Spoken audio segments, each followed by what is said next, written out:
Hello learners, welcome back to CMA Junction. So today we are going to start with CMA Foundation paper number 2, that is Fundamentals of Accounting. This is a revision lecture for paper number 2, that is Fundamentals of Accounting. So Fundamentals of Accounting has two sections, section number A and section number B.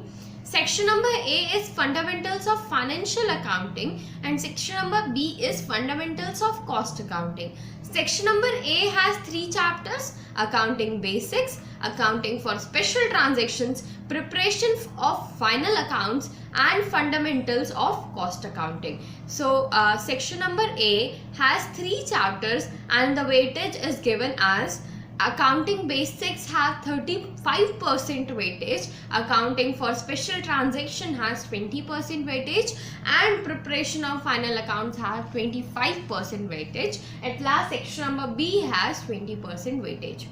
Now this is a revision lecture for you all people, so I hope you will find this video helpful for you, and this notes which we are preparing here, this notes will be available to you people on Telegram @CMA Junction. You can search on Telegram @CMA Junction. There you will find this notes for you people.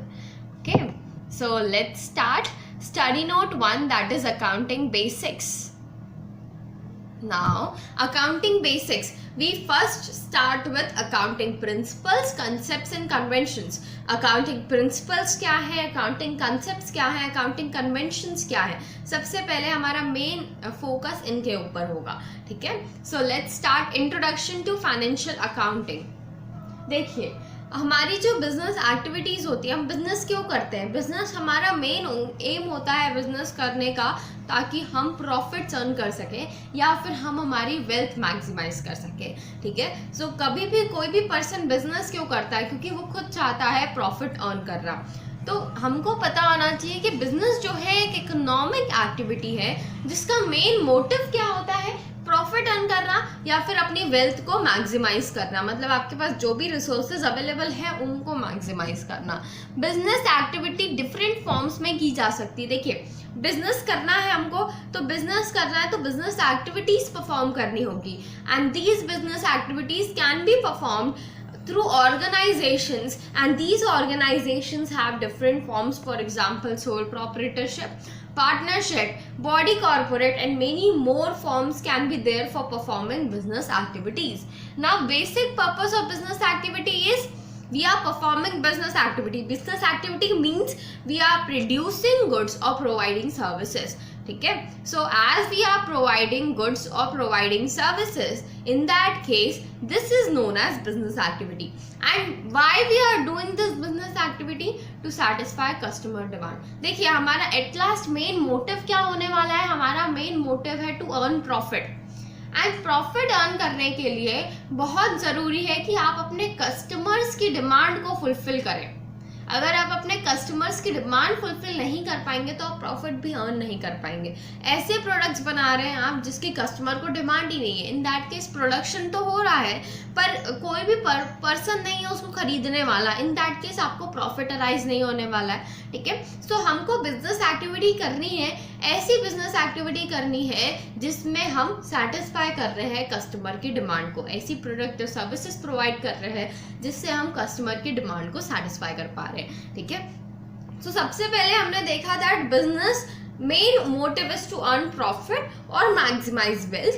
Next, we want to do business, then we need to perform business activities. This business activities can be performed through organizations, and organizations can be of different forms like sole proprietorship, body corporate and partnership. And we have the basic purpose of business activities to satisfy the customer demand by providing the goods or services they want. Next, we have the requirement. Now understand, as we need to perform the business activity, so to perform this business activity we need the resources. हमको resources की requirement होती है. Resources जैसे कि अगर आप कोई भी गुड बना रहे हैं तो आपको प्लांट मशीनरीज चाहिए, एम्प्लॉयज़ चाहिए, तो ये सारे रिसोर्सेज की रिक्वायरमेंट होती है. और ये सारे रिसोर्सेज के लिए हमको क्या चाहिए होता है? हमको चाहिए होता है कैश. हमको कैश की रिक्वायरमेंट होती है, ठीक है। सो एज हमको कैश की रिक्वायरमेंट होती है यहाँ पे, तो कैश की रिक्वायरमेंट कैसे फुलफिल होगी? सो हमको तो सबसे पहले हमारा जब भी हम बिजनेस स्टार्ट कर रहे हैं, we need to have cash with us so that we can start our business, okay. So we need to have cash to start our business, है ना। हमको कैपिटल लेके आना पड़ता है हमारे बिजनेस में ताकि हम हमारा बिजनेस स्टार्ट करें। अब ये जो कैश है, क्या हमारे पास अनलिमिटेड अवेलेबल होता है? Answer is no, we have limited and multiple uses of cash. Cash को बहुत सारी जगह हम यूज़ कर सकते हैं। हम मशीन्स खरीदने के लिए यूज़ कर सकते हैं, हम एम्प्लॉयज़ में यूज़ कर सकते हैं, हम हमारे बिल्डिंग के लिए यूज़ कर सकते हैं। तो बहुत सारे अलग अलग हमारे पास इसके यूजेस है ना। सो हमारे पास जो रिसोर्सेज होते हैं वो हमारे पास लिमिटेड होते हैं और उनके बहुत सारे यूजेस होते हैं। In that case these resources must be used effectively and efficiently so that we can achieve our success of business. So as आपके पास कैश कम है तो आपको कैश को अच्छी तरीके से यूटिलाइज करना पड़ेगा बिजनेस में, so that you can achieve the success of business. So अगर आपको अपने रिसोर्सेज को अच्छे से यूटिलाइज करना है, इन दैट केस सबसे पहले तो हमने बोल दिया हमको अच्छे से यूटिलाइज करना है। सो पता कैसे चलेगा हम अच्छे से यूटिलाइज कर रहे हैं कि नहीं कर रहे हैं? इन दैट केस जहाँ भी वो पर्टिकुलर एसेट रिसोर्सेज हमारे यूज हो रहे हैं, उस यूज को आप ट्रैक कीजिए कि कहाँ कहाँ हमने इस एसेट को यूज किया। नेक्स्ट, आप इसके साथ साथ जितना भी कॉस्ट उसका लगा है एक्वायर करने में, देखिए रिसोर्सेज है, रिसोर्सेज को खरीदने के लिए रिसोर्सेज की रिक्वायरमेंट होती है। फॉर एग्जाम्पल एक रिसोर्स है हमारा कैश, दूसरा रिसोर्स है हमारा मशीन।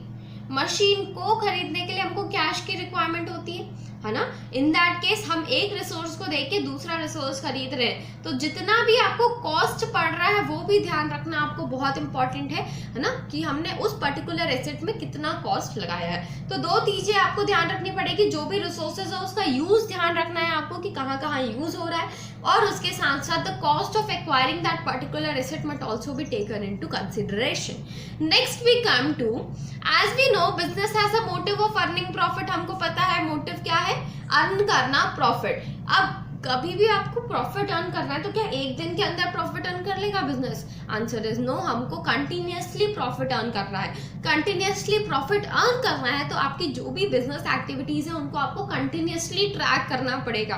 हर रोज के ट्रांजेक्शन्स आपको रिकॉर्ड करने पड़ेंगे कि हर रोज हमने क्या क्या ट्रांजेक्शन्स किए, ठीक है। So as we know the motive of business is to earn profit, so we need to keep an ongoing track on business activities. जो भी बिजनेस एक्टिविटीज हम कर रहे हैं, सर्विसेज प्रोवाइड कर रहे हैं, प्रोडक्ट्स प्रोवाइड कर रहे हैं, प्रोडक्ट प्रोड्यूस कर रहे हैं, परचेस कर रहे हैं, सेल कर रहे हैं, सारी चीजें आपको अपने पास ट्रैक में रखनी पड़ेगी, ठीक है। ये सब चीज हम क्यों कर रहे हैं? ताकि हम जान सके कि हमारे जो भी हमने बिजनेस ऑपरेशंस परफॉर्म किए हैं उनका क्या रिजल्ट है, और जो भी रिसोर्सेज हमने एक्वायर किए थे और यूज किए थे बिजनेस में उनकी क्या पोजीशन है, ठीक है। So to know the result of business operation we prepare profit and loss account, and to know the position of resources which we have acquired and used in business, we prepare balance sheet. So ये दो चीज हम prepare करते हैं. To prepare this profit and loss account and balance sheet, we need to prepare our records continuously.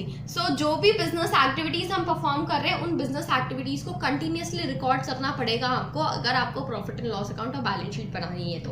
क्योंकि profit and loss account balance sheet एक दिन की नहीं बनती है, ये पूरे साल की बनती है. आपने पूरे साल में जो भी transactions किए हैं उसके according आपकी profit and loss account and balance sheet prepare की जाती है, ठीक है. So ये जो आपको track रखना है, देखिए अभी तक हमने क्या समझा है, हमने समझा है कि business activity हम क्यों करते हैं.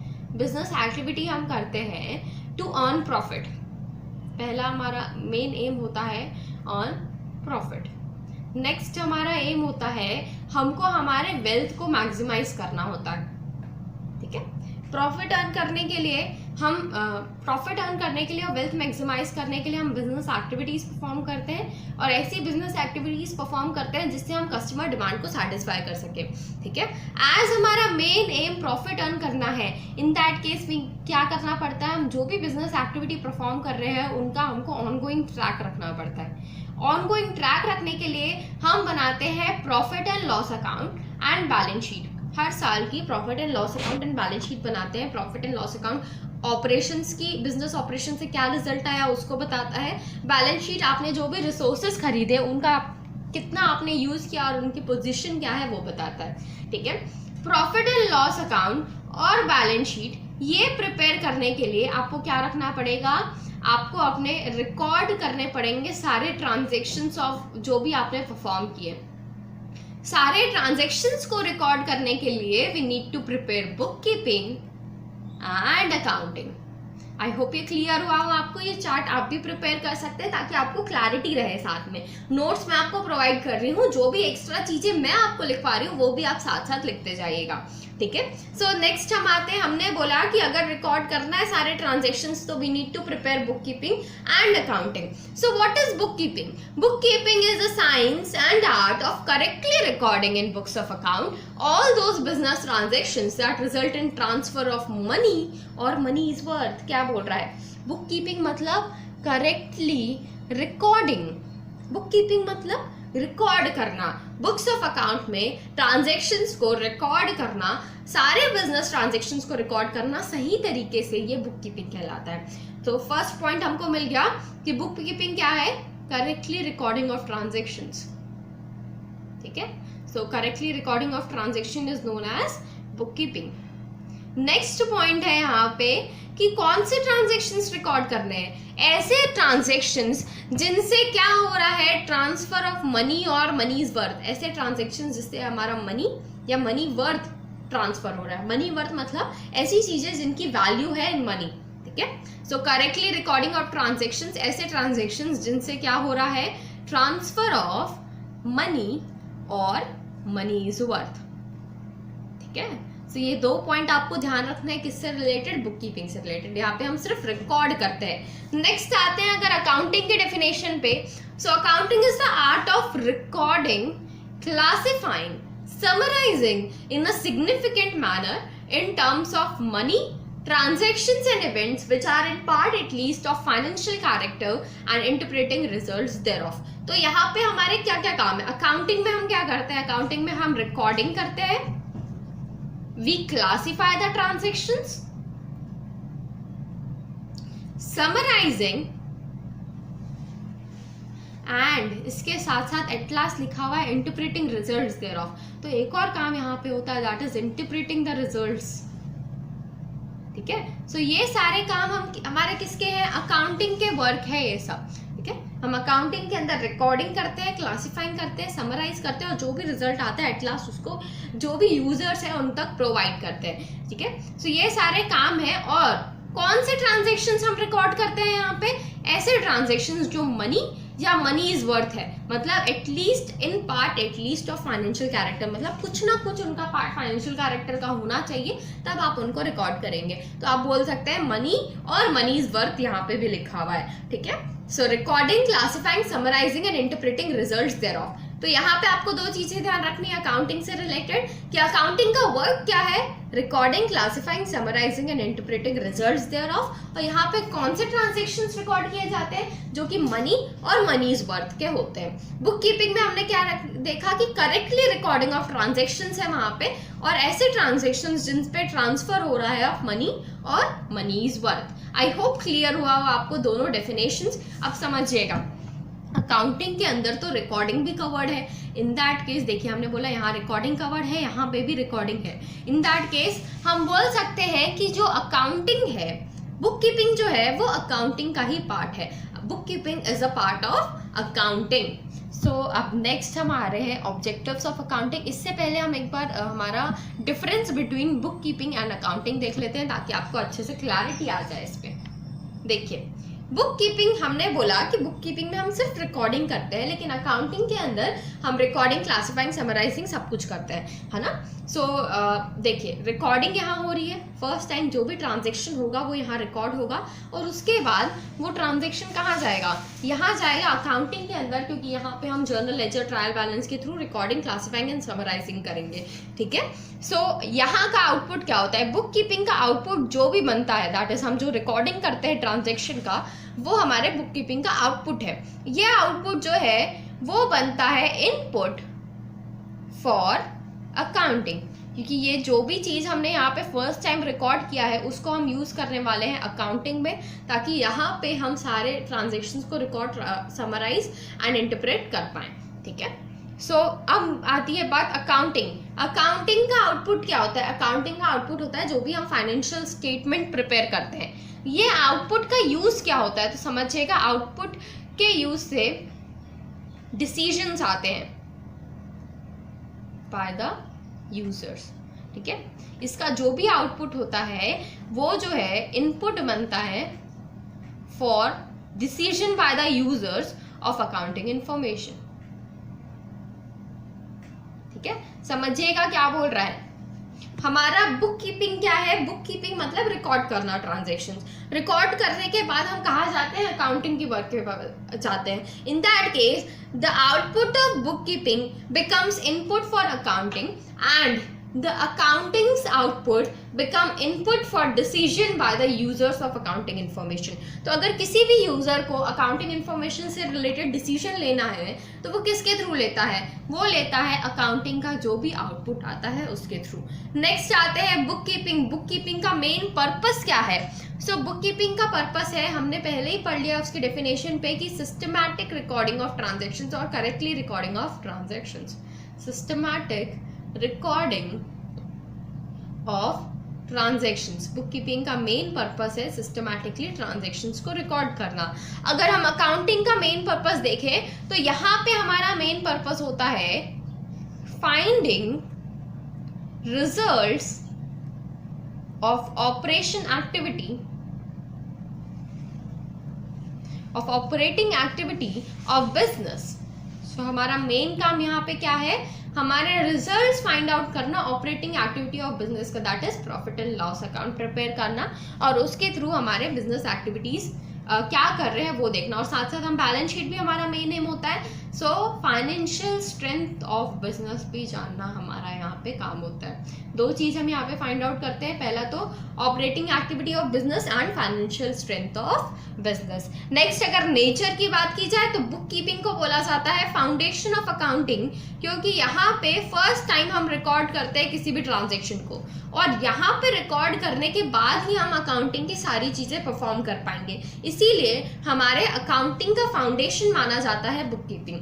नेक्स्ट अगर अकाउंटिंग की बात करें तो accounting is language of business. इसको लैंग्वेज ऑफ बिजनेस क्यों बोला गया? क्योंकि बिजनेस में जो भी चीजें हो रही हैं उनको सारी चीजों को कौन बताता है? हमें, हमको अकाउंटिंग बताता है कि हाँ बिजनेस इस तरीके से चल रहा है, बिजनेस में ये सारी चीजें हो रही हैं। इसलिए बोला गया कि अकाउंटिंग जो है वो लैंग्वेज है बिजनेस की। ये दोनों चीजें याद रखिएगा, book keeping foundation of accounting and accounting is language of business, because MCQ में आपको ये क्वेश्चंस पूछे जा सकते हैं।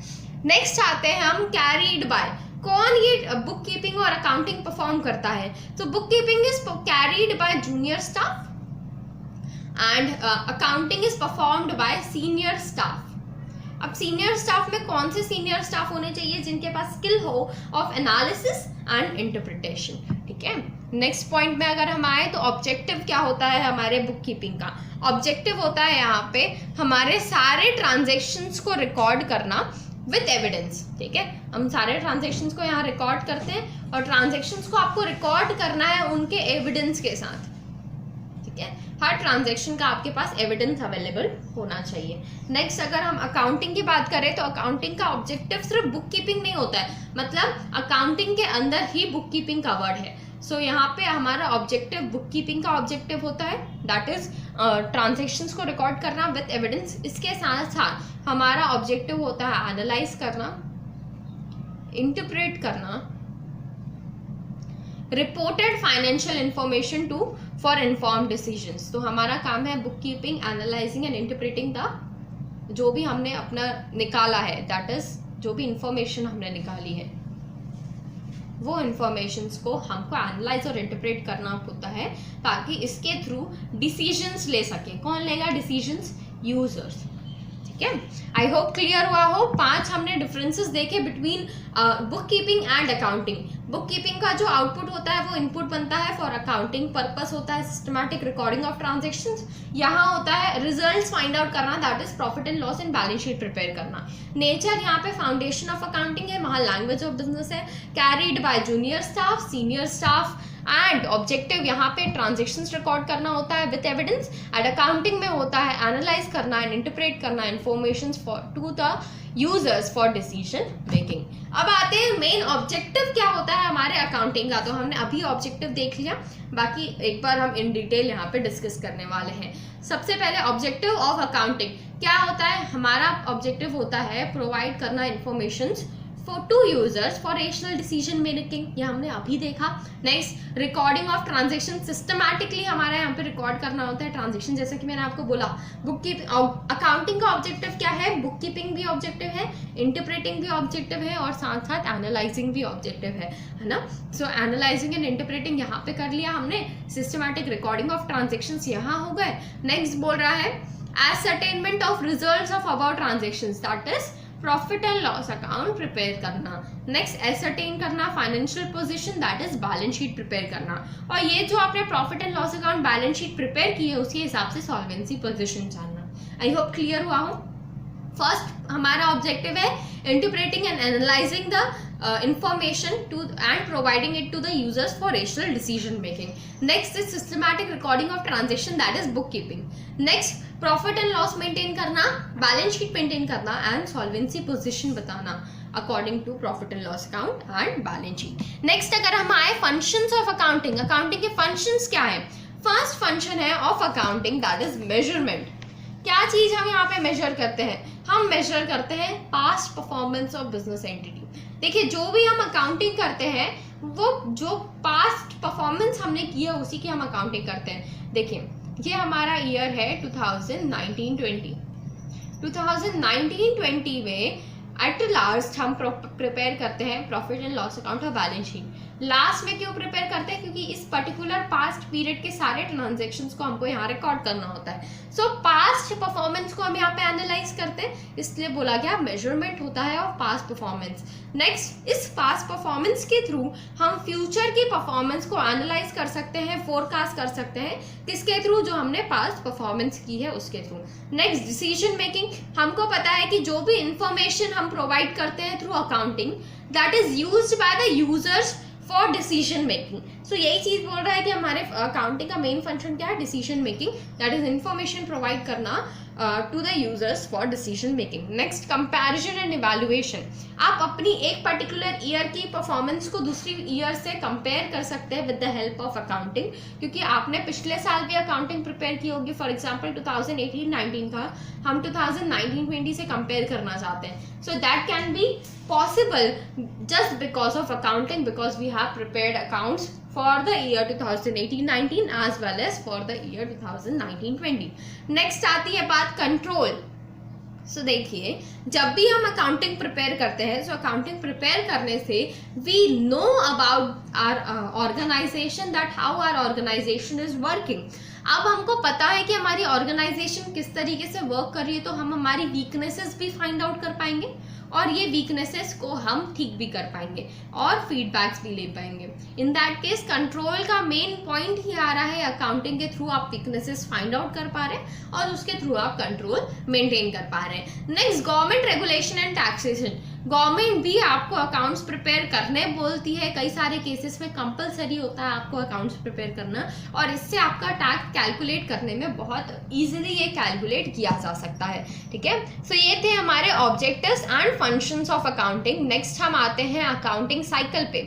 सो हमारा अकाउंटिंग का साइकिल किस तरीके से चलता है, सबसे पहले हम ट्रांजेक्शन्स रिकॉर्ड करते हैं बुक कीपिंग में, फिर हम आ जाते हैं अकाउंटिंग के अंदर, जर्नल प्रिपेयर किया जाता है, फिर हम लेजर्स प्रिपेयर करते हैं, लेजर के बाद ट्रायल बैलेंस प्रिपेयर होता है, एडजस्टमेंट एंट्रीज हम डालते हैं, उसके अकॉर्डिंग हम एडजस्टेड ट्रायल बैलेंस प्रिपेयर करते हैं, क्लोजिंग एंट्रीज डाली जाती है, फाइनेंशियल स्टेटमेंट प्रिपेयर होता है और एट लास्ट वापस से रिकॉर्डिंग किया जाता है। समझिएगा, रिकॉर्डिंग ऑफ ट्रांजेक्शन मतलब कोई भी ट्रांजेक्शन हमने परफॉर्म किया उसको सबसे पहले रिकॉर्ड किया जाता है, फिर जर्नल में पुट किया जाता है, डायरेक्टली जर्नल में भी पुट किया जा सकता है और उसके साथ साथ आपको एविडेंस मेंटेन करने होते हैं। नेक्स्ट हम जर्नल के थ्रू लेजर बनाते हैं, लेजर के थ्रू ट्रायल बैलेंसेस बनते हैं। ये सब क्या है आपको आगे आगे हम पढ़ते जाएंगे ना सारे चैप्टर, तो आपको सारी क्लैरिटी आ जाएंगी कि ये सब क्या है, सिर्फ नाम ध्यान रखिए। अभी ट्रायल बैलेंस के बाद हम एडजस्टमेंट एंट्रीज प्रिपेयर करते हैं, उसके अकॉर्डिंग हम एडजस्टेड ट्रायल बैलेंस प्रिपेयर करते हैं और हम at last closing entries pass करते हैं और फिर फाइनेंशियल स्टेटमेंट्स प्रिपेयर होते हैं, that is profit and loss account and balance sheet.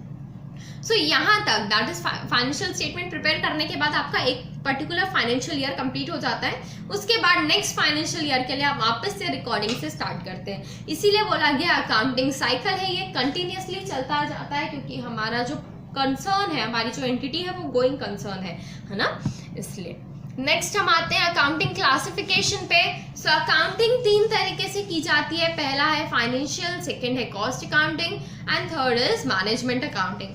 Now what is financial accounting? Financial accounting हमने समझ लिया क्या, प्रॉफिट एंड लॉस अकाउंट और बैलेंस शीट बनाना और उसके अकॉर्डिंग डिसीजंस लेना, है ना। सो हमारा फाइनेंशियल अकाउंटिंग क्या है, that is financial results find out करना पर्टिकुलर पीरियड के लिए, financial result that is profit and loss account and balance sheet and state of affairs on the last day of accounting period. Last day of accounting period में हमारे state of affairs that is हमारे balance sheet की details and financial results that is profit and loss की details आपको prepare करना होता है at the last date of accounting period. ये होता है हमारा फाइनेंशियल अकाउंटिंग। नेक्स्ट आते हैं कॉस्ट अकाउंटिंग। क्या है कॉस्ट अकाउंटिंग? मतलब ऐसी अकाउंटिंग जिसके थ्रू हम हमारे कॉस्ट को कम कर सके, मतलब ऐसी इंफॉर्मेशंस प्रोवाइड करना जिसके थ्रू हम कॉस्ट कम कर सके और हमारा प्रॉफिट मैक्सिमाइज कर सके।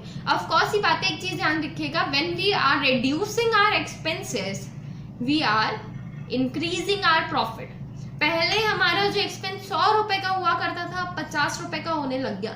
इन that case we have reduced our expenses, as we have reduced our expenses our profit will increase. ठीक है, सो इसीलिए बोला गया है कि एज यह कंट्रोलिंग ऑपरेशन की तरह काम करता है और इससे हमारी एफिशिएंसी और प्रॉफिट इंक्रीज होता है क्योंकि हम एक्सपेंसेस को कंट्रोल कर पाते हैं, ठीक है, with the help of cost accounting. Next management accounting. क्या है मैनेजमेंट अकाउंटिंग? मतलब ऐसी अकाउंटिंग जिसके थ्रू आप असिस्ट कर सकते हैं मैनेजमेंट को प्लानिंग एंड डिसीजन मेकिंग में। सो ये 3 टाइप ऑफ अकाउंटिंग है, अकाउंटिंग को क्लासिफाई किया गया है। समझिएगा फाइनेंशियल अकाउंटिंग को हम स्टेवर्डशिप अकाउंटिंग भी बोलते हैं। अब ये स्टेवर्डशिप अकाउंटिंग क्या है? स्टेवर्डशिप अकाउंटिंग मतलब supervising the resources and expenses incurred. तो हम यही तो करते हैं फाइनेंशियल अकाउंटिंग में, हम हमारे रिसोर्सेज को सुपरवाइज करते हैं कि कहाँ कहाँ हमने यूज किया, ट्रैक करते हैं यूज को, और साथ साथ हमने जो भी एक्सपेंसेस किए हैं उनको हम रिकॉर्ड करते हैं। सो ये इसी को बोला जाता है स्टेवर्डशिप। और यहाँ पे एज फाइनेंशियल अकाउंटिंग को हमने स्टेवर्डशिप से डिनोट किया है, इसलिए हम इसको स्टेवर्डशिप अकाउंटिंग भी बोल सकते हैं।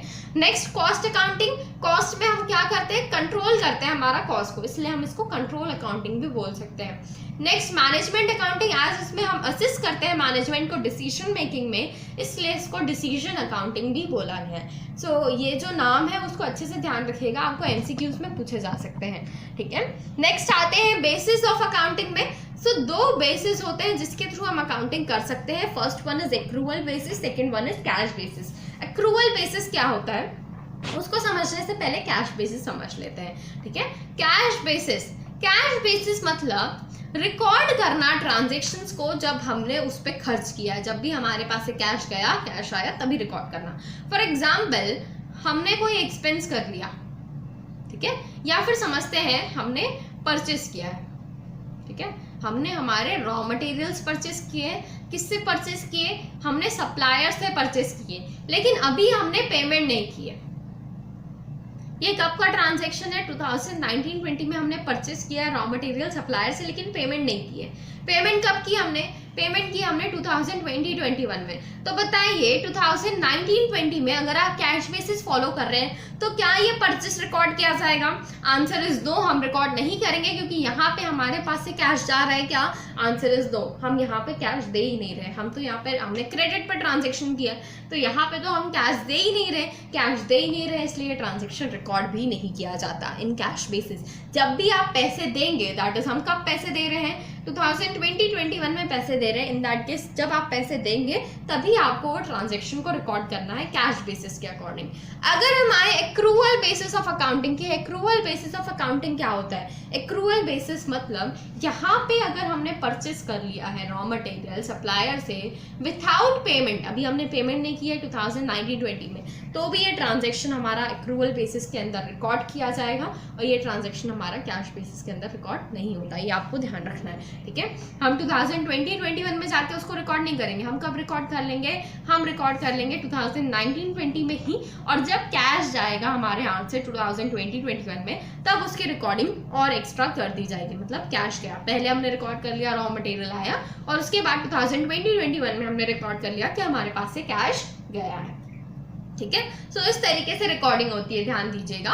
हम जो फॉलो करते हैं नॉर्मली अकाउंटिंग, वो होती है एक्रूअल बेसिस। हम सीख क्या रहे हैं इस अकाउंटिंग के अंदर, कौन सी चीजें सीखेंगे हम, कैश बेसिस सीखेंगे कि एक्रूअल बेसिस? तो हम सीखने वाले हैं यहाँ पे अक्रूअल बेसिस की, अक्रूअल बेसिस में कैसे अकाउंटिंग की जाती है, ठीक है। क्योंकि मेनली हमको अक्रूअल बेसिस ही फॉलो करना चाहिए, क्योंकि हमारे देखिए यहाँ पे ट्रांजेक्शन हो चुका था पर हमने इसको रिकॉर्ड ही नहीं किया। क्यों? क्योंकि हम कैश बेसिस फॉलो कर रहे हैं, अभी पैसे ही नहीं गए तो रिकॉर्ड क्यों करें। सो ऐसे में तो कई सारे ऐसे ट्रांजेक्शन्स होंगे जो कि उस पर्टिकुलर ईयर के होंगे, लेकिन हम रिकॉर्ड ही नहीं कर पाएंगे। इसीलिए हम अक्रूअल बेसिस को फॉलो करते हैं, ताकि हम जो भी ट्रांजेक्शन्स जिस पर्टिकुलर ईयर के हैं उसी पर्टिकुलर ईयर में उसको रिकॉर्ड कर पाए। नेक्स्ट आते हैं एक्रूअल बेसिस और कैश बेसिस में डिफरेंस क्या है। सो इसको समझने से पहले आपको समझना पड़ेगा कि prepaid, outstanding and accrued and unaccrued क्या होता है। प्रीपेड मतलब नाम ही बता रहा है पहले से पे कर दिया। एग्जाम्पल के लिए 2020-21 का खर्च था, 2020-21 का कुछ एक्सपेंस था जो कि हमने 2019-20 में ही पे कर दिया, इन दैट केस प्रीपेड कहलाएगा। आउटस्टैंडिंग मतलब 2019-20 का कोई एक्सपेंस था जिसको हमने 2020-21 आगे अभी तक हमने पेमेंट ही नहीं किया, आउटस्टैंडिंग। एक्रूड मतलब ऐसी इनकम जो कि हमने अर्न कर ली है पर हमको रिसीव नहीं हुई है। नेक्स्ट अनएक्रूड, दैट इज ऐसी इनकम जो कि हमने रिसीव कर लिया है पर अभी तक हमने अर्न नहीं की है, ठीक है। सो ये होते हैं हमारे prepaid, outstanding, accrued and unaccrued. Next अब समझिएगा, prepaid, outstanding expenses, accrued and unaccrued income, ये बैलेंस शीट में किसके बैलेंस शीट में रिकॉर्ड होगी, अक्रूवल बेसिस की कैश बेसिस। कैश बेसिस में तो ये सब के नाम ही नहीं आते, ध्यान दीजिएगा। कभी भी कैश बेसिस में प्रीपेड नहीं बोला जाएगा, कभी भी आउटस्टैंडिंग नहीं बोला जाएगा, कभी भी एक्रूड नहीं बोला जाएगा, कभी भी अनएक्रूड नहीं बोला जाएगा, क्योंकि वहां पे तो सारे ट्रांजेक्शन्स कैश बेसिस में ही रिकॉर्ड होते हैं। जब खर्च किया तभी रिकॉर्ड कर दो। इन दैट केस ये सबका कैश बेसिस में कोई भी काम नहीं होता है, कैश बेसिस इन सबको फॉलो ही नहीं करता है, ठीक है। सो ये सब यहाँ पे रिकॉर्ड होंगे ही नहीं। कहाँ रिकॉर्ड होंगे? एक्रूअल बेसिस के अंदर ये सारे टर्म्स आते हैं, तो यहाँ पे इनको रिकॉर्ड किया जाता है, ठीक है। नेक्स्ट आते हैं हायर और lower income in case of prepaid expense and accrued income. ध्यान दीजिएगा, प्रीपेड एक्सपेंस मतलब ऐसी एक्सपेंस जो कि हमने पहले से ही पे कर दी है ना। सो समझिएगा, प्रॉफिट आ रहा है हमारा 1000 कैश बेसिस, एक्रूअल बेसिस के अंदर, और कैश बेसिस के अंदर भी 1000 आ रहा है। हम एग्जांपल ले रहे हैं, ठीक है। अब समझ लीजिए कोई आया हमारे पास प्रीपेड एक्सपेंस, ऐसा एक्सपेंस जो कि हमने पहले से ही पे कर दिया है ना। तो पहले से ही पे कर दिया मतलब कैश हमारे पास से गया होगा। आंसर इज यस, हमारे पास से कैश गया होगा। समझ लीजिए 100 रुपए का एक्सपेंस था जो कि हमने पे किया, तो 100 रुपए यहाँ से कट गए। बताइए एक्रूअल बेसिस में ये कटेगा क्या? आंसर इज नो, क्योंकि हम एक्रूअल बेसिस में जिस पर्टिकुलर ईयर का एक्सपेंस है उसी पर्टिकुलर ईयर में उसको रिकॉर्ड करते हैं। फॉर एग्जाम्पल हम 2019-20 की बात कर रहे हैं, जब हमारा प्रॉफिट आया 1000 under cash basis and accrual basis. In that case prepaid expense मतलब ऐसा एक्सपेंस जो कि हमने 2019-20 में ही पे कर दिया, लेकिन था वो 2020-21 का। इन दैट केस हमने पे तो कर दिया ना, कैश पेमेंट तो कर दी। इन दैट केस कैश तो चला गया, इसलिए कैश बेसिस में वो माइनस हो जाएगा, लेकिन हमारे एक्रूअल बेसिस में माइनस नहीं होगा। क्यों नहीं होगा? क्योंकि ये इस पर्टिकुलर ईयर का एक्सपेंस ही नहीं है, इस पर्टिकुलर ईयर का नहीं है, इसलिए इसको माइनस नहीं किया जाएगा। तो बताइए किस में हायर इनकम रही और किस में लोअर हो गई इनकम? कैश बेसिस के अंदर हमारी इनकम लोअर हो गई और एक्रूअल बेसिस में हमारी इनकम हायर है, ठीक है। आई होप क्लियर हुआ हो। सिमिलर वे में आप बताइए कि अगर आउटस्टैंडिंग एक्सपेंस और अनएक्रूड इनकम है तो क्या होगा ट्रीटमेंट। सो उसको समझिएगा। सो हम यहाँ पे देखेंगे अभी ये ट्रांजैक्शन। हमने बोला कि आउटस्टैंडिंग एक्सपेंस है या फिर अनएक्रूड इनकम है। सो ये दोनों का सेम ट्रीटमेंट होगा। मैं आपको आउटस्टैंडिंग एक्सपेंस के थ्रू बता रही हूँ। हम ले रहे हैं यहाँ पे कैश बेसिस एंड यहाँ पे ले रहे हैं हम एक्रूअल बेसिस। हमारे पास प्रॉफिट आ रहा है सेम 1000 दोनों जगह सेम है, 1000 आ रहा है, लेकिन हमारे पास आ गया एक आउटस्टैंडिंग एक्सपेंस। आउटस्टैंडिंग एक्सपेंस मतलब ऐसा एक्सपेंस जो कि है तो इस साल का, लेकिन अभी तक हमने कैश में कुछ भी पेमेंट नहीं किया है।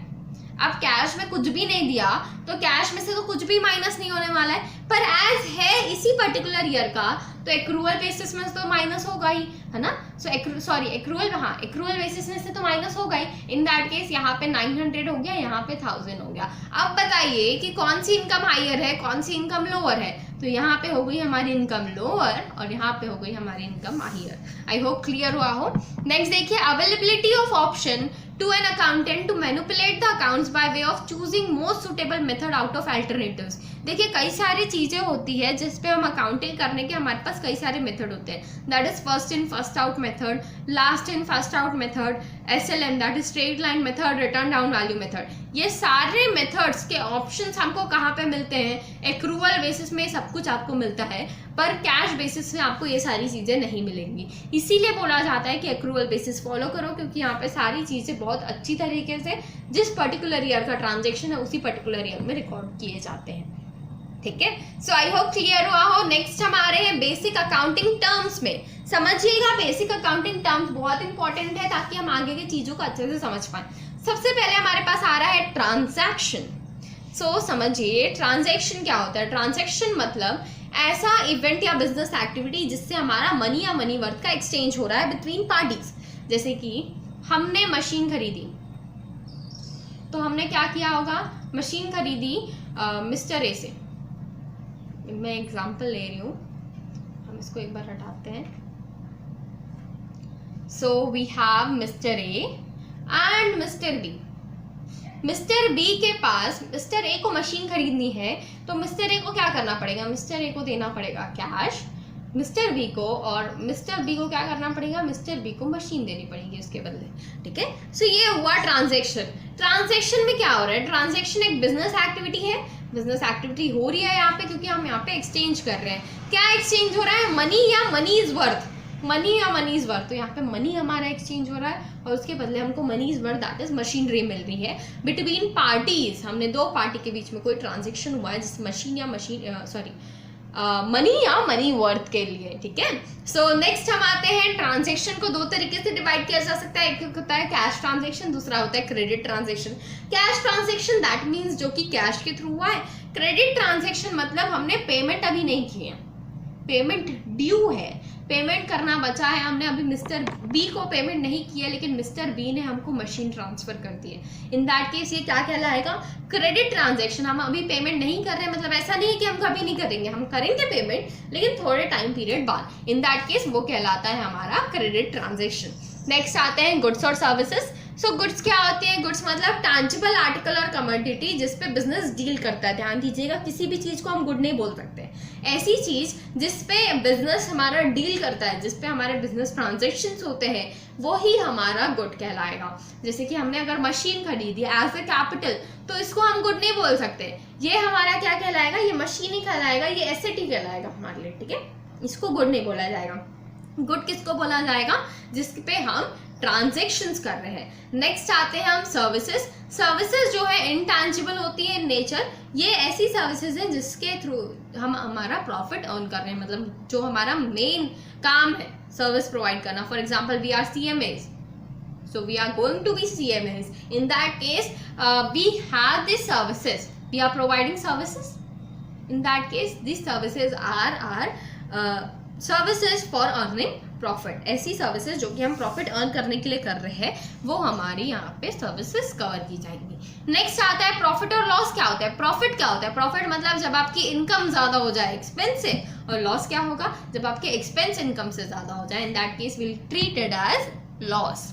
नेक्स्ट एसेट क्या होता है, एसेट मतलब हमारे रिसोर्सेज जो कि बिजनेस ओन करता है, किस चीज के लिए, प्रॉफिट अर्न करने के लिए, फ्यूचर प्रॉफिट्स अर्न करने के लिए हम रिसोर्सेज रखते हैं। फॉर एग्जांपल मशीन, मशीन हमने क्यों रखी है, मशीन हमने गुड्स बनाने के लिए रखी है। गुड्स हम क्यों बना रहे हैं, क्योंकि हम इसको सेल करना चाहते हैं। सेल करके हम क्या करना चाहते हैं, हम प्रॉफिट अर्न करना चाहते हैं। सो हमारा मेन पर्पस इस एसेट को खरीदने का क्या था, प्रॉफिट अर्न करना। सो यही चीज बोला गया, एसेट मतलब ऐसे resources that we have purchased for earning profit, future profits earn करने के लिए हमने वो पर्टिकुलर एसेट को लिया है।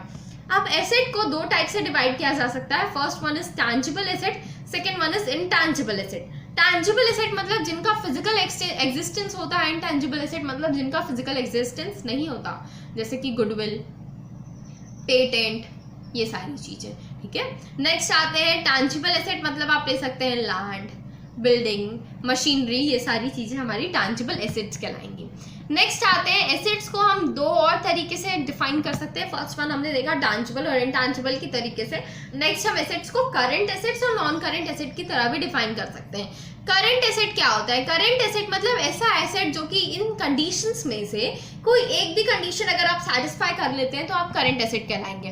पहला बोला गया it is expected to be realised, intended for sale और consumption in the company's normal operating cycle. ऐसा पर्टिकुलर एसेट जो कि आपको रियलाइज हो जाएगा, या फिर आप उसको बेच देंगे, या फिर आप उसको पूरी तरीके से कंज्यूम कर लेंगे कंपनी के नॉर्मल ऑपरेटिंग साइकिल में. अब देखिए कंपनी का नॉर्मल ऑपरेटिंग साइकिल क्या होता है? ऑपरेटिंग साइकिल मतलब जब आप अपना गुड्स प्रोड्यूस करना स्टार्ट कर रहे हैं, ठीक है, from purchase to production to sale and to revenue generation. ठीक है, ये पूरा होना आपका क्या कहलाता है? Operating cycle. मतलब ये पूरी ट्रांजैक्शंस जब आपकी पूरी हो जाएंगी तो वो पूरा हमारा ऑपरेटिंग साइकिल कहलाएगा. कई नॉर्मली बिजनेस लोगों का 1 ईयर का ऑपरेटिंग साइकिल होता है, लेकिन कई सारे बिजनेस ऐसे होते हैं जिसमें बड़े बड़े चीजें बनती है. जैसे कि आप एरोप्लेन बना रहे हैं, इन दैट केस क्या 1 साल में तैयार हो जाएगा? Answer is no. आपको चाहिए 3, 4, 5 साल. इन दैट केस उनका ऑपरेटिंग साइकिल उसी के हिसाब से होगा. फॉर एग्जाम्पल 5 ईयर में अगर एरोप्लेन बन रहा है, इन दैट केस 5 ईयर आपका ऑपरेटिंग साइकिल कहलाएगा. ठीक है. So it is expected to be realised, वो रियलाइज होगा, इंटेंडेड फॉर सेल है, या फिर हम कंज्यूम कर लेंगे हमारे नॉर्मल ऑपरेटिंग साइकिल में. नेक्स्ट आपने उसको ट्रेड करने के लिए नॉर्मली हेल्ड करके रखा है. ठीक है, फॉर ट्रेडिंग के लिए पर्पस के लिए आपने उसको हेल्ड करके रखा है. फॉर एग्जाम्पल आपने इन्वेंट्री रखी है, आपने पास अपना स्टॉक रखा है. इन दैट केस ये किस चीज के लिए रखा है? हमने ट्रेड करने के लिए रखा है. हम आगे इसको ट्रांसफर ही करने वाले हैं. नेक्स्ट हमने उसको रखा है और वो हमको रियलाइज हो जाएगा within 12 months after reporting date. जब भी आपने उसको रिकॉर्ड किया उसके 12 मंथ्स के अंदर वो आपको रियलाइज हो जाएगा. और लास्ट है वो कैश या कैश इक्विवेलेंट है. ध्यान दीजिएगा, कैश या कैश इक्विवेलेंट है वो तो ठीक है, लेकिन रिस्ट्रिक्टेड नहीं होना चाहिए 12 मंथ्स के बाद यूज करने के लिए. हमारे पास कैश रखा हुआ है, लेकिन हमने बोल दिया कि ये पर्टिकुलर कैश हम एक पर्टिकुलर लाइबिलिटी के लिए यूज करने वाले हैं जो कि 12 मंथ्स के बाद आएगी. ठीक है, इन दैट केस ये कैश हमारा इसके अंदर कवर नहीं किया जाएगा. ये आपको ध्यान रखना है, वो रेस्ट्रिक्शन उस पर नहीं होनी चाहिए. नॉन करंट एसेट क्या होता है? Non current asset is asset which is not current asset. तो ये आपको ध्यान रखना है. All other assets are classified as non current asset. जो भी करंट एसेट में नहीं आए वो सारे हमारे नॉन करंट एसेट्स कहलाएंगे. ठीक है. नेक्स्ट आते हैं लाइबिलिटीज. लाइबिलिटीज क्या होती है? लाइबिलिटीज हमारी ऑब्लिगेशन होती है फाइनेंशियल नेचर की, जो कि हमको सेटल करनी है फ्यूचर डेट में. किसी फ्यूचर डेट में हमको ये पर्टिकुलर ऑब्लिगेशन को सैटिस्फाई करना है. सो ये हमारी लाइबिलिटी कहलाएगी. ये प्रेजेंट करता है amount of money that business ओज टू अदर पार्टी. हम जो भी अमाउंट किसी और पर्सन को ओ करते हैं ये हमारा वही कहलाता है. जैसे कि मैंने आपको मशीन वाला बात बताई, मशीन हमने दी और उसके बदले हमने अभी पेमेंट नहीं किया, हमने क्या किया? क्रेडिट में लिया है. इन दैट केस हम यहाँ पे मिस्टर बी को पैसे ओ कर रहे हैं, है ना, हमको मिस्टर बी को पैसे पे करने हैं. तो ये हमारी क्या है? ये हमारी लाइबिलिटी है. हमको आगे जाके इसको फुलफिल करना है. किसी फ्यूचर डेट में आपको उसको सेटल करना पड़ेगा. इन दैट केस वो आपकी क्या कहलाएगी?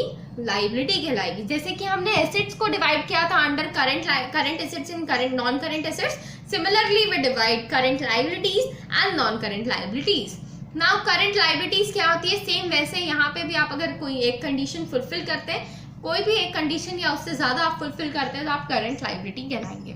सो एक्सपेक्टेड है कि वो सेटल हो जाएगी नॉर्मल ऑपरेटिंग साइकिल में. हमने उसको ट्रेड पर्पस के लिए रखा है. हमारा वो जो सेटलमेंट है वो 12 मंथ्स में ही हो जाएगा, या फिर कंपनी के पास कोई भी अनकंडीशनल राइट नहीं है उसको डिफर करने का.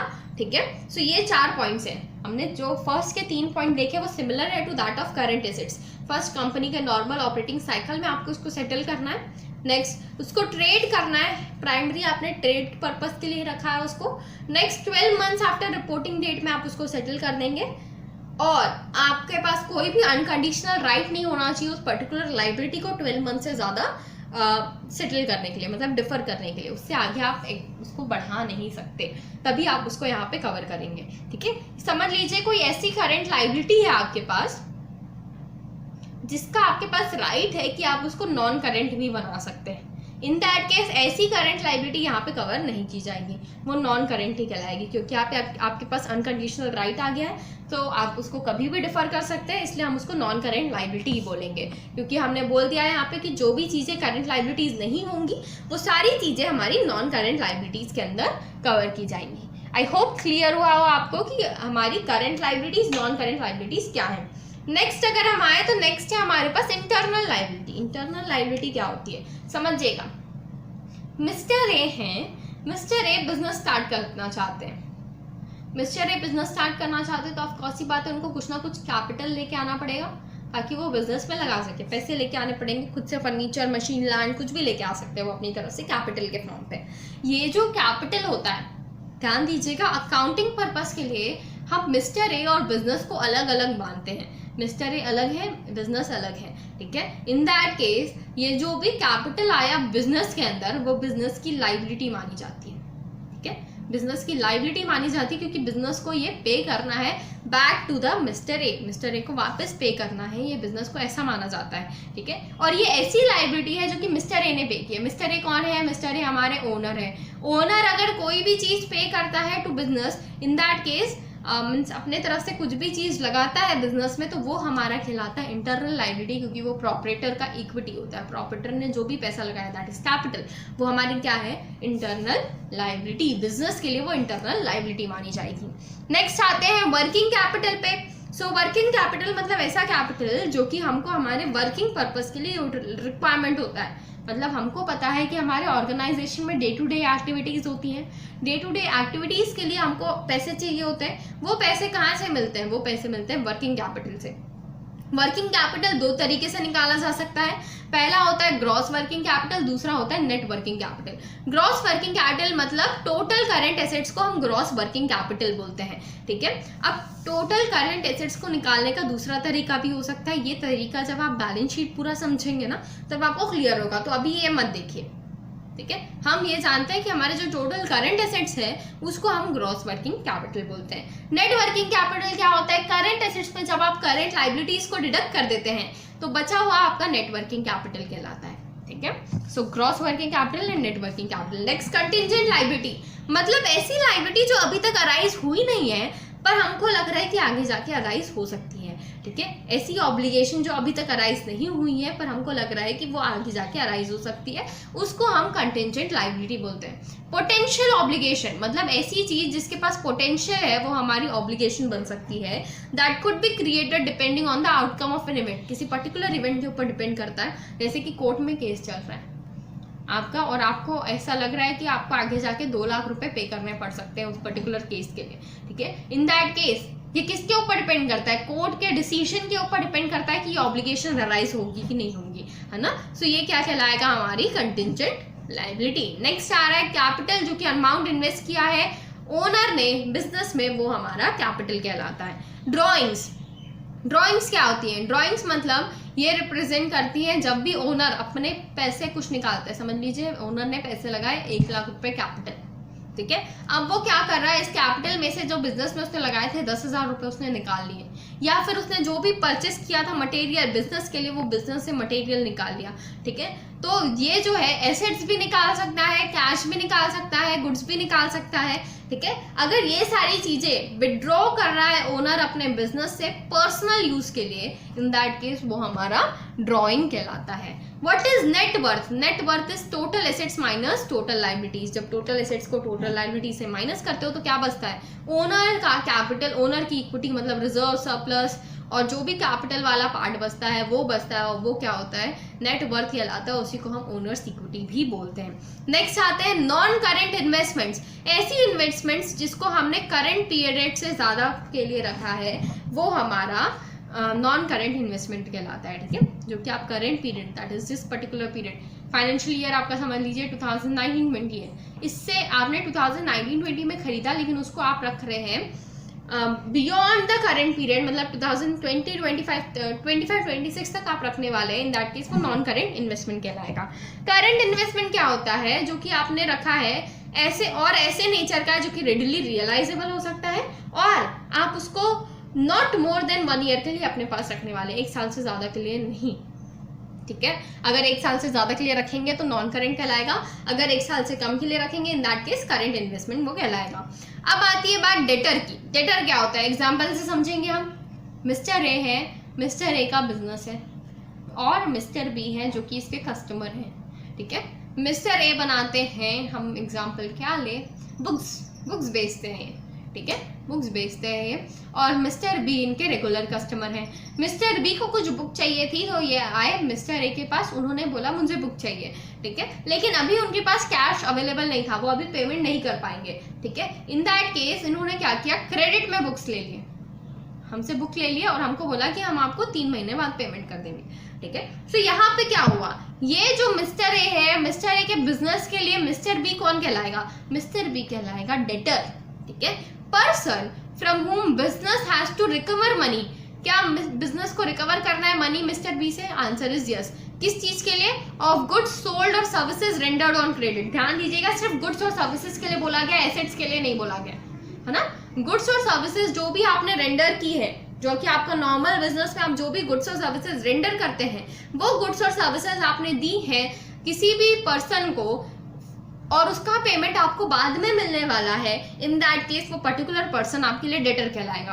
सो मिस्टर ए के बिजनेस के लिए मिस्टर बी कौन कहलाएगा, डेटर कहलाएगा। अब समझिएगा, डेटर जो है ये हमारे गुड डेट्स और डाउटफुल डेट्स और बैड डेट्स 3 टाइप के होते हैं। अगर मैं रैंकिंग के हिसाब से बोलूँ तो ये फर्स्ट रैंक के होते हैं, ये सेकंड रैंक के होते हैं, ये थर्ड रैंक के होते हैं। फर्स्ट रैंक मतलब सबसे अच्छे डेटर्स जो कि हमको पेमेंट कर देंगे टाइम पे। Doubtful debts that is second rank वाले, जिनके ऊपर हमको डाउट है, पता नहीं कि ये करेंगे पेमेंट कि नहीं करेंगे पेमेंट। बैड डेट्स मतलब हमको भरोसा हो गया कि ये तो पेमेंट करने ही नहीं वाले हैं, ठीक है। सो 3 तरीके से हम डेटर को क्लासिफाई करते हैं। पहला गुड डेट, मतलब ऐसे डेटर्स जो कि हमको टाइम पे पेमेंट कर देंगे, हमको भरोसा है। नेक्स्ट डाउटफुल डेट, जिनका हमको नहीं पता कि क्या होगा, पेमेंट करेंगे कि नहीं करेंगे। बैड डेट्स मतलब ऐसे डेट्स जिनका हमको पेमेंट मिलने ही नहीं वाला है, हमको भरोसा है कि उनसे पेमेंट नहीं मिलने वाला है, ठीक है। जैसे कि मिस्टर ए को पता था कि मिस्टर बी पेमेंट कर सकते हैं, लेकिन तब वो उनके लिए क्या था, good date.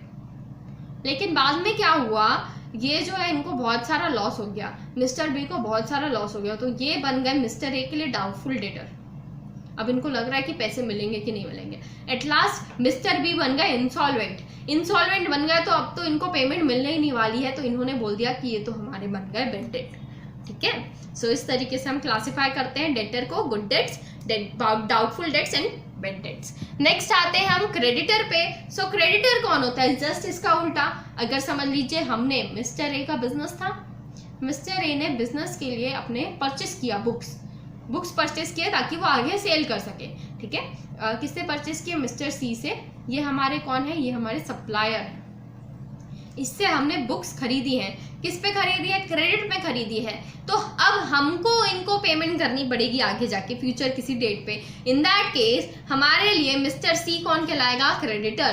Person to whom business owes money और money's worth is known as creditor. Next आते हैं कैपिटल एक्सपेंडिचर, मतलब ऐसे एक्सपेंडिचर जो कि आप अपने फिक्स्ड एसेट्स पे करते हैं, वो कैपिटल एक्सपेंडिचर कहलाता है। जैसे कि हमने एसेट खरीदा, एसेट खरीदने के लिए जो भी हमने एक्सपेंस कराया वो हमारा कैपिटल एक्सपेंडिचर कहलाएगा। नेक्स्ट रेवेन्यू एक्सपेंडिचर, मतलब ऐसे एक्सपेंसेस जो कि आपने डे टू डे एक्सपेंसेस किए हैं, जैसे कि समझ लीजिए आपने रिपेयर्स कराया है, आपने मेंटेनेंस के लिए खर्च किया है, सो वो सब हमारे रेवेन्यू एक्सपेंसेस कहलाएंगे, ठीक है। बैलेंस शीट क्या होता है, तो balance sheet statement of financial position होता है, जो कि हमारी फाइनेंशियल पोजीशन शो करता है। प्रॉफिट एंड लॉस अकाउंट या फिर इनकम स्टेटमेंट क्या होता है, जो कि हमारी ऑपरेटिंग बिजनेस में हमने क्या कैसा कवर किया है, कैसे वर्क किया है, वो शो करता है कि हमने प्रॉफिट अर्न किया या फिर लॉस इनकर किया। नेक्स्ट लास्ट 2 पॉइंट हमारे इसके अंदर आते हैं, that is trade discount and cash discount. दोनों चीज समझिएगा अच्छे से।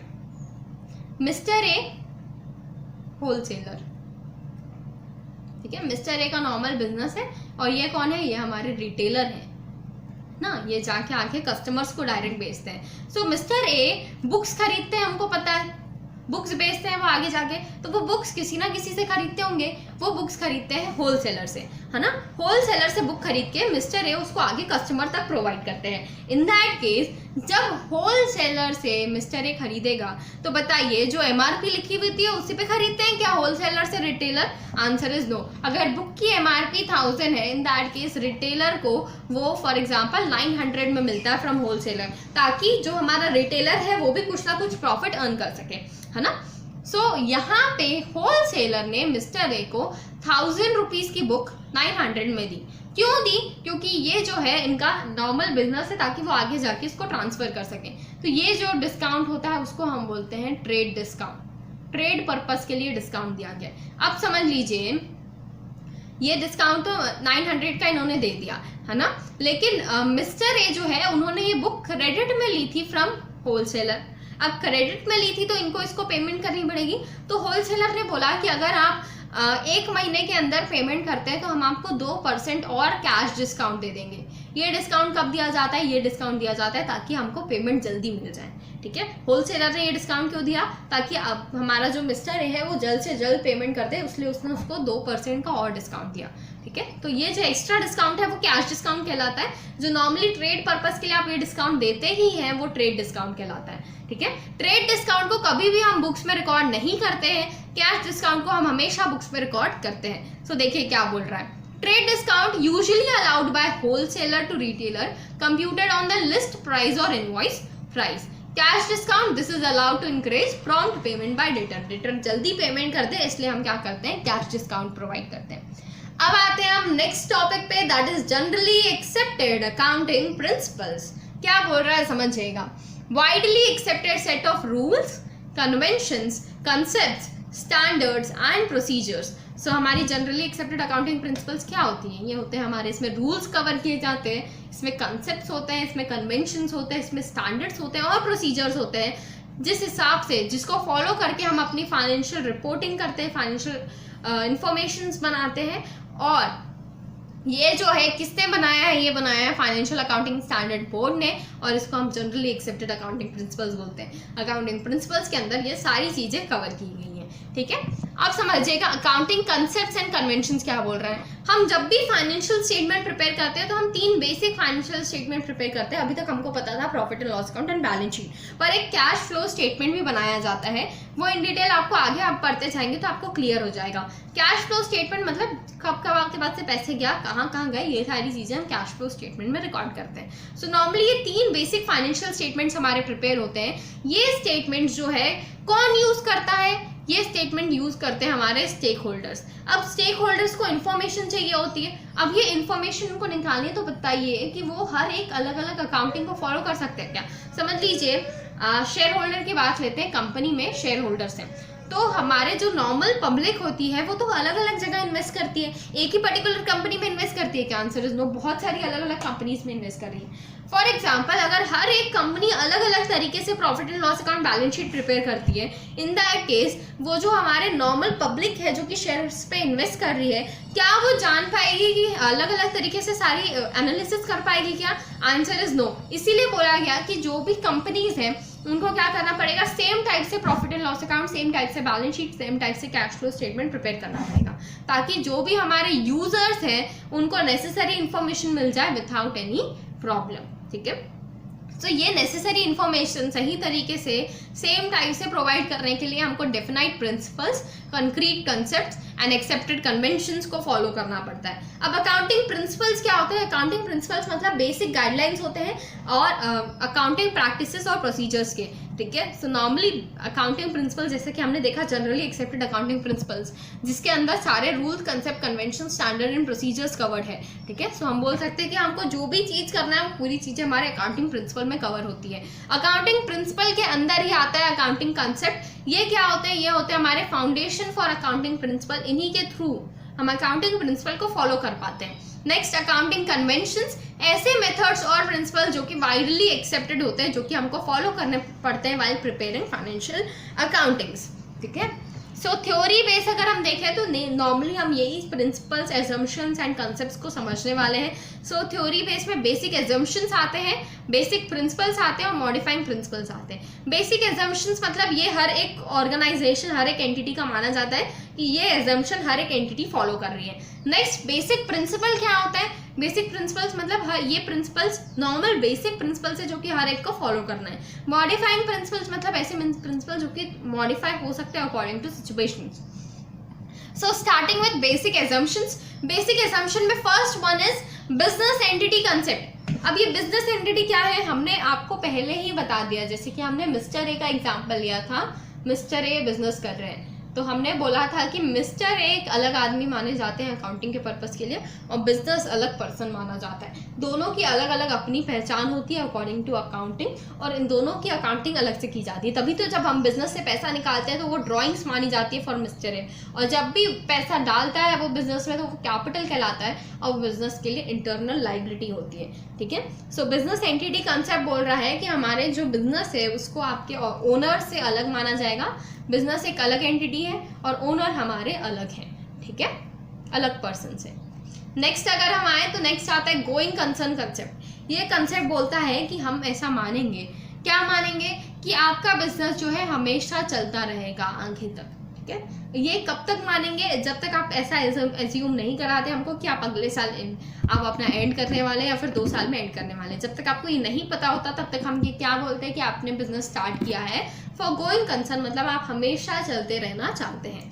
Next money measurement concept. Money measurement concept मतलब ऐसे ही ट्रांजेक्शन्स रिकॉर्ड करो जो कि मनी में मेजर किए जा सकते हैं. ऐसे कोई भी ट्रांजेक्शन रिकॉर्ड मत करो जो कि मनी पे मेजर नहीं हो सकते. अकाउंटिंग पीरियड कंसेप्ट मतलब आपको अकाउंटिंग पीरियड को फॉलो करना है. ठीक है, फॉर एग्जाम्पल फाइनेंशियल ईयर जो हम बोलते हैं 2019-20, ये क्या है हमारा अकाउंटिंग पीरियड, ये आपको फॉलो करना है. या फिर आप बोल सकते हैं अपने हिसाब से आप अकाउंटिंग पीरियड बना सकते हैं. जैसे जिनका ऑपरेटिंग साइकिल लंबा है वो अपने लिए अकाउंटिंग पीरियड भी लंबा रख सकते हैं. फॉर एग्जांपल 4 साल का वो अकाउंटिंग पीरियड अपने लिए रखते हैं 2019 to 2022. कोई भी फॉलो करो लेकिन आपको अकाउंटिंग पीरियड फॉलो करना है, क्योंकि आज हमने गोइंग कंसर्न बोला है तो अगर आप अकाउंटिंग पीरियड फॉलो नहीं करेंगे इन दैट केस आप कभी भी अकाउंटिंग कर ही नहीं पाएंगे, कभी भी आप रिजल्ट निकाल नहीं पाएंगे अपने profit and loss balance sheet का, है ना. इसलिए बोला गया कि आपको अकाउंटिंग पीरियड को फॉलो करना है. नेक्स्ट अक्रूवल कंसेप्ट क्या होता है? मतलब आपका जिस पर्टिकुलर ईयर का ट्रांजेक्शन है उसी पर्टिकुलर ईयर में उसको रिकॉर्ड करो. नेक्स्ट आते हैं बेसिक प्रिंसिपल्स. बेसिक प्रिंसिपल्स क्या बोल रहे हैं समझिएगा. बेसिक प्रिंसिपल्स हमको बोल रहे हैं first one is realization concept. अब ये रियलाइजेशन कंसेप्ट क्या है समझिएगा. रियलाइजेशन कंसेप्ट मींस वो ही ट्रांजेक्शंस रिकॉर्ड करो जो कि एक्चुअली रियलाइज हुए. ठीक है, या कैसे एक्चुअली रियलाइज हुए मतलब या तो आपको जैसे कि अगर आपने सेल किया एक्चुअली रियलाइज कब हुआ, या तो आपको मनी मिल गया वो टाइम, या तो आपने उनको एसेट ट्रांसफर मीन्स जो भी आपने गुड्स थे वो गुड्स ट्रांसफर कर दिए वो टाइम. दोनों में से जो भी अर्लियर होगा उस टाइम पे आप रियलाइज कर लो. ठीक है, जैसे कि हमारे डेटर्स बन जाते हैं. डेटर कब बोला जाएगा या फिर सेल कब माना जाएगा? जब हमने गुड्स को एक्चुअली में ट्रांसफर कर दिया. जब तक गुड्स ट्रांसफर नहीं हुआ है या फिर मनी रिसीव नहीं हुआ है तब तक आप उसको रियलाइज नहीं बोलेंगे और रिकॉर्ड नहीं करेंगे. मैचिंग कंसेप्ट क्या बोलता है? हर पर्टिकुलर ईयर के इनकम और एक्सपेंसेस को उसी पर्टिकुलर ईयर में रिकॉर्ड करो. जिस पर्टिकुलर ईयर का इनकम है उसी पर्टिकुलर ईयर में उसकी एक्सपेंस भी रिकॉर्ड होनी चाहिए. ठीक है, नेक्स्ट आते हैं full disclosure concept. Full disclosure concept बोलता है कि आप अपने जो भी रिकॉर्डिंग कर रहे हैं उसमें फेयर एंड ट्रू व्यू रखें, मतलब सही चीजें रिकॉर्ड करें. जो चीज रिक्वायरमेंट है और जैसे कि मनी और मनीज वर्थ के सारे ट्रांजेक्शन्स आपको रिकॉर्ड करने हैं. तो ऐसा मत कीजिए कि 1-2 ट्रांजेक्शन्स आपने रिकॉर्ड किए, 4-5 आपने छोड़ दिए. ऐसा नहीं चलेगा. आपको सारी चीजें अपनी रिकॉर्ड करनी है, सारी चीजें आपको शो करनी है. नेक्स्ट आते हैं डुअलिटी कंसेप्ट. डुअलिटी कंसेप्ट मतलब हर एक ट्रांजेक्शन का 2 एस्पेक्ट होगा. जैसे कि अगर एग्जाम्पल लें, आपने मशीन खरीदी तो ऑफकोर्स ही बात है आपके पास मशीन आई है और आपके पास से क्या गया है? आपके पास से कैश गया है. है ना। सो दो ट्रांजेक्शन, हर एक चीज जो भी आप ट्रांजेक्शन कर रहे हैं उसके दो व्यू होते हैं, वो दोनों व्यू आपको अपने बुक्स ऑफ अकाउंट में रिकॉर्ड करने हैं। Next, verifiable objective evidence concept, मतलब जो भी ट्रांजेक्शंस आप रिकॉर्ड कर रहे हैं उन पर्टिकुलर ट्रांजेक्शंस का एविडेंस अपने पास मेंटेन करिए और वो सारे एविडेंस भी आप अपने रिकॉर्ड कीजिए, ठीक है। मतलब हर एक ट्रांजेक्शन का जो भी आप रिकॉर्ड कर रहे हैं उनका एविडेंस भी आपके पास अवेलेबल होना चाहिए। Next is historical cost concept, that is example लेते हैं, मशीन आपने खरीदी, तो मशीन जो है हमने खरीदी 1 लाख रुपीज में।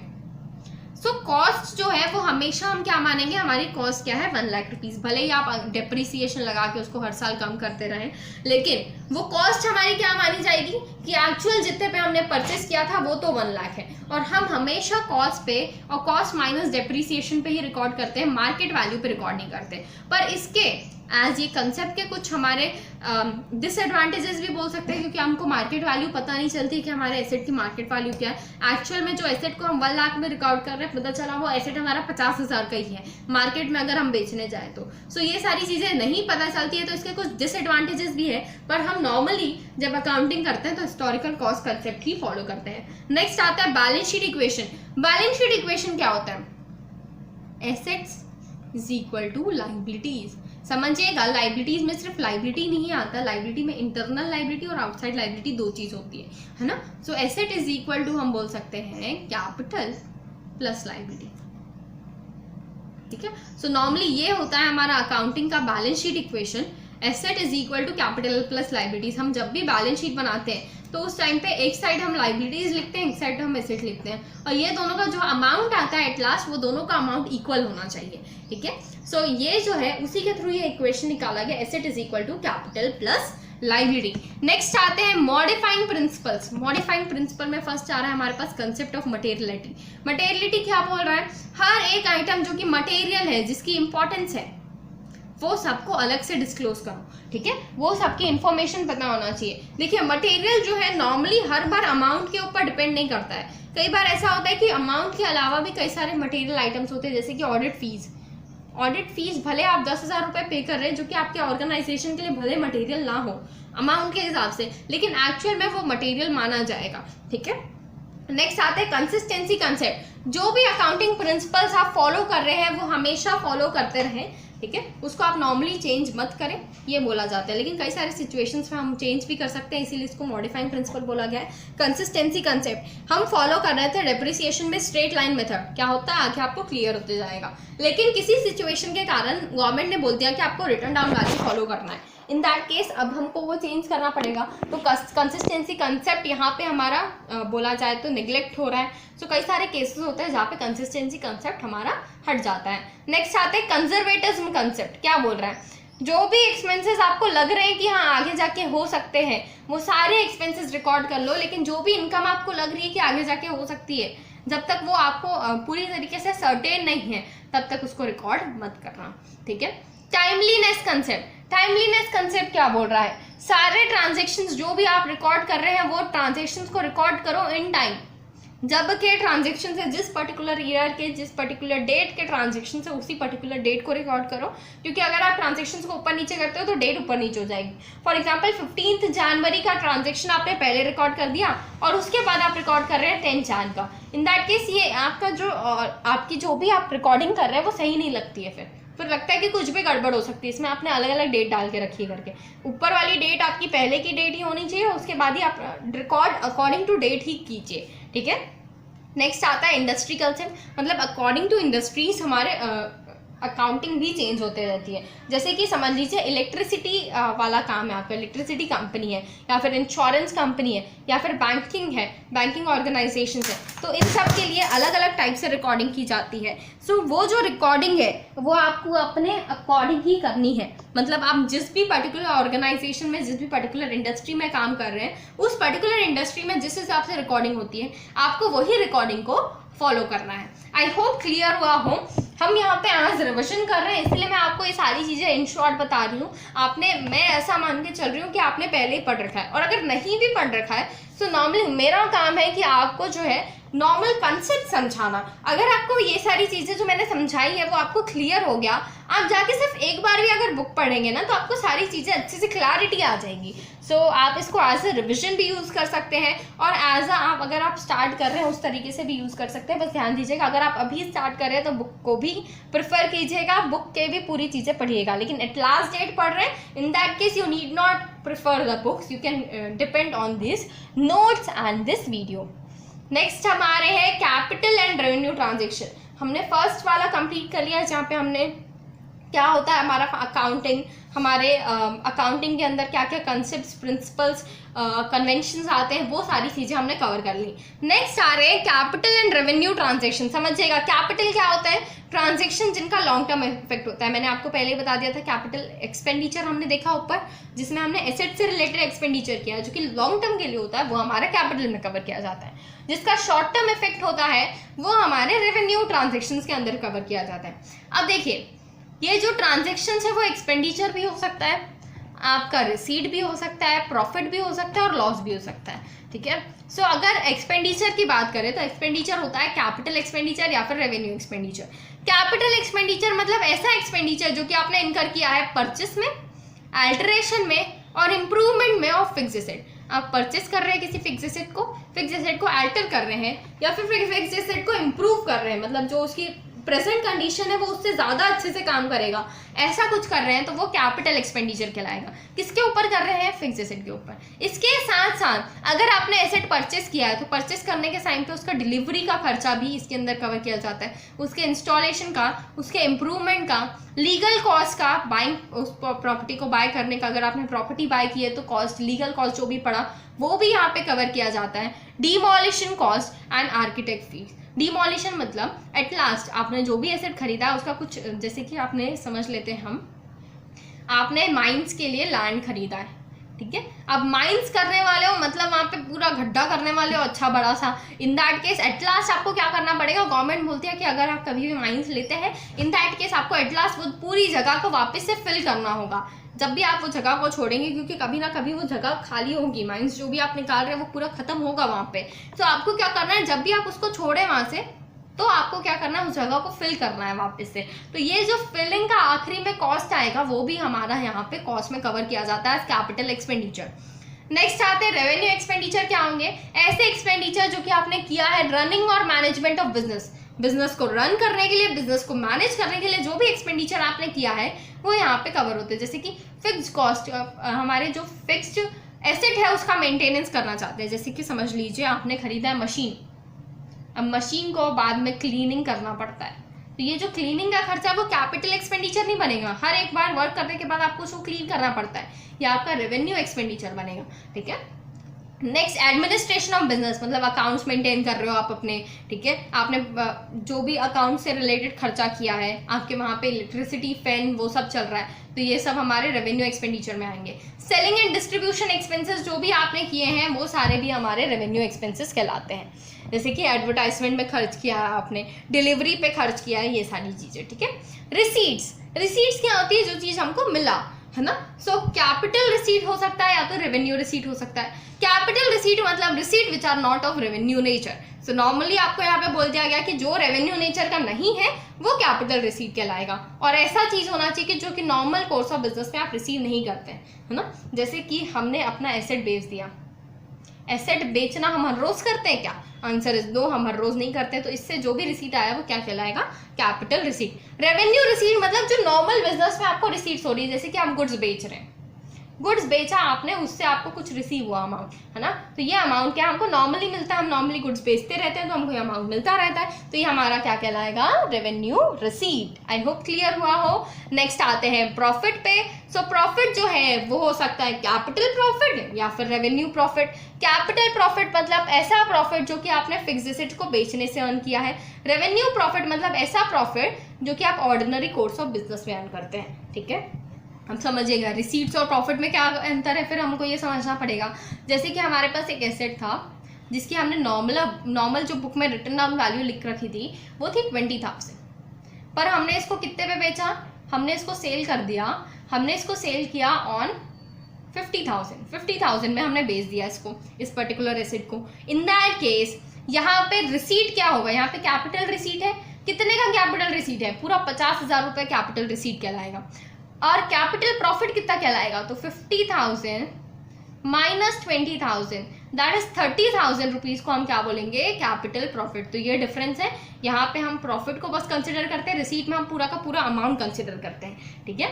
सो ये हमारा इसमें डिफरेंस है। नेक्स्ट आते हैं लॉस में, तो capital loss and revenue loss. Capital loss मतलब लॉस जो कि आपने सफर किया है कंपनी ने सेल ऑफ फिक्स्ड एसेट में, हमने जब एसेट को बेचा। फॉर एग्जाम्पल हमारा एसेट जो है 20,000 का था, हमने 18,000 में ही बेच दिया। इन दैट केस 2,000 का हमको यहाँ पे क्या हो रहा है, लॉस हो रहा है कैपिटल एसेट को बेचने में। इन दैट केस एक कैपिटल लॉस कहलाएगा। रेवेन्यू लॉस क्या होता है, जो कि normally ordinary course of business में आपको जो लॉस हो गया वो रेवेन्यू लॉस कहलाता है, ठीक है। सो आई होप क्लियर हुआ आपको। एट लास्ट हमारा इसमें आता है deferred revenue expenditure. Deferred revenue expenditure क्या होता है, मतलब ऐसा रेवेन्यू एक्सपेंडिचर जो कि इस पर्टिकुलर ईयर में एंड नहीं होने वाला है। नॉर्मली हम रेवेन्यू एक्सपेंडिचर किसको बोलते हैं, रेवेन्यू एक्सपेंडिचर मतलब ऐसे एक्सपेंडिचर जो कि छोटे मोटे एक्सपेंडिचर है जिनका बेनिफिट हमको इसी पर्टिकुलर ईयर में मिल जाएगा, है ना। लेकिन ये डिफर्ड रेवेन्यू एक्सपेंडिचर क्या होते हैं, ऐसे रेवेन्यू एक्सपेंडिचर जिनका बेनिफिट हमको आगे जाके 3, 4, 5, 6 साल तक मिलने वाला है। जैसे कि एग्जाम्पल समझिएगा, एडवर्टाइजमेंट, हमने आज एडवर्टाइजमेंट की है अच्छे खासे अमाउंट की। फॉर एग्जाम्पल 20 लाख रुपीज़ का हमने एडवर्टाइजमेंट कराया है, 20 लाख का एडवर्टाइजमेंट कराया है, और ये एडवर्टाइजमेंट का बेनिफिट हमको 5 ईयर्स तक मिलने वाला है। इन दैट केस ये है तो रेवेन्यू एक्सपेंडिचर, लेकिन इसको हम क्या बोलेंगे, डिफर्ड रेवेन्यू एक्सपेंडिचर, जिसका बेनिफिट हमको आगे जाके अच्छे खासे ईयर्स तक मिलने वाला है, ठीक है। An expenditure which is incurred in present accounting period, present accounting period में हमने कोई एक्सपेंडिचर किया है, लेकिन उसका benefit are incurred in the following और future accounting period, future accounting period तक हमको उसका बेनिफिट मिलने वाला है। This can be written off in the same financial year, या तो सेम फाइनेंशियल ईयर में उसको रेवेन्यू की तरह ट्रीट करके आप राइट ऑफ कर दो, या फिर फ्यू ईयर्स आगे जाके उसको भी आप राइट ऑफ कर सकते हैं, ठीक है। जैसे कि समझ लीजिए इंश्योरेंस प्रीमियम आपने एडवांस में पेमेंट कर दिया है, एडवांस में पेमेंट कर दिया है, 3 साल का एडवांस में पेमेंट कर दिया, तो इसको राइट ऑफ कैसे करेंगे, हर साल का जितना जितना अमाउंट है उसको उस साल पे राइट ऑफ किया जाएगा, ठीक है। सो इस तरीके से हम डिफर्ड रेवेन्यू एक्सपेंडिचर को ट्रीट करते हैं। आई होप आपको सारी चीजें अच्छे से क्लियर हुई हो। अब हम स्टार्ट करने वाले हैं double entry system, books of prime entry, subsidiary books, cash book, journal, ledger and trial balance. मैं आपको एक चीज बोलूंगी, अगर आपको चाहिए ब्रेक स्पीच में, so you can take the breaks according to your time. As हम यूट्यूब में वीडियोस डाल रहे हैं तो you can pause your video. So मैं बोलूंगी अभी तक के जो सेकंड तक के हमने पॉइंट किए उससे पहले ब्रेक मत लीजिएगा। अब आप ब्रेक ले सकते हैं, एक छोटा सा ब्रेक लीजिए 15 to 20 मिनट्स का, वापस से ज्वाइन हुई है, क्योंकि अगर आप फ्रेश माइंड से पढ़ते हैं तो आपको ज़्यादा अच्छे से क्लैरिटी आती है, ठीक है ना। सो ये जो पॉइंट है उसके लिए आप 5 to 10 मिनट्स का ब्रेक ले लीजिए। फिर हम स्टार्ट करते हैं 1.3 that is double entry system, book of prime entry, subsidiary book, cash book, journal, ledger and trial balance.